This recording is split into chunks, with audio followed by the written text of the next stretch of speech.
ازيكم عاملين ايه؟ يلا بينا نشوف مع بعض النهارده طريقه عمل البان كيك. اول حاجه هنحط معلقتين سكر كبار، وبعدها هنحط كيس فانيليا. انا همشي معاكم خطوه بخطوه. وبعدها هننزل ببيضه كتير هرجع لكم. مش هنحتاج غير بيضه واحده بس. وبعد ما نحط البيض والفانيليا والسكر هنقلبهم كلهم مع بعض لحد ما يتماسكوا. وبعد ما قلبنا الفانيليا مع السكر والبيض هننزل بعد كده بالدقيق. هنحتاج كوبايه دقيق، بس اهم حاجه ان احنا ندخلها. هاكد بس ان هما متقلبين كويس. بعدها هنزل بالدقيق على طول. هننزل بقى بالدقيق، اهم حاجه ان احنا نبقى بننخله. وهنحط معلقه الا ربع بيكنج باودر وبرده ننخلها. وبعد ما نزلنا بالدقيق والبيكنج باودر هنضيف كوب الا ربع من اللبن، وهننزل بيه بالتدريج. طبعا احنا مش هنقلب بالدقيق دلوقتي خالص غير لما ننزل باللبن. هننزل يعني حبه حبه كده. هنفضل بقى ننزل بالشكل ده لحد ما الكميه كلها تخلص، ونشوف الخطوه اللي بعدها ايه. هتكلكع معاكم في الاول كتير، بس لا ما تقلقوش، طول ما انتوا بتحطوا لبن باستمرار وبتقلبوا كويس هتتظبط وهيطلع في الاخر قوام مظبوط.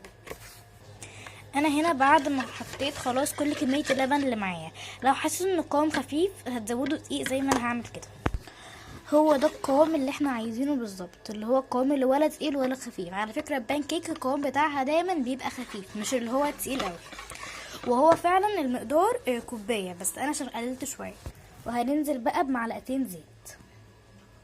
القوام بيتظبط معانا اكتر اول ما ننزل بالزيت. بصوا كده، ده اخر حاجه خلاص قوام النهائي. دلوقتي بقى هنحط على الطاسه ونشوف. بعد كده مش هنحط زيت خالص على الطاسه، وبرده النار هتبقى هاديه جدا. هنمسحها بس الطاسه كده بالزيت، يعني هنمسح الطاسه بشويه زيت عشان ما تلزقش فيها. عادي اهو، بعد ما حطينا الكميه على النار هي تقريبا كبشه من اللي هوريها لكم دلوقتي.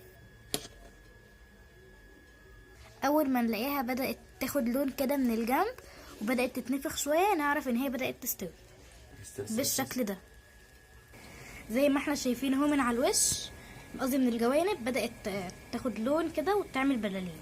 دلوقتي نقلبها. طبعا الكميه اللي معانا دي تعمل لنا كذا طبقات كتيره جدا كمان اهو زي ما احنا شايفين. نحشيها بقى بالصوص اللي احنا عايزينه. هوريكم كام طبقه ونشوف. طبعا مش قادره اقول لكم ان بجد ريحتها روعه.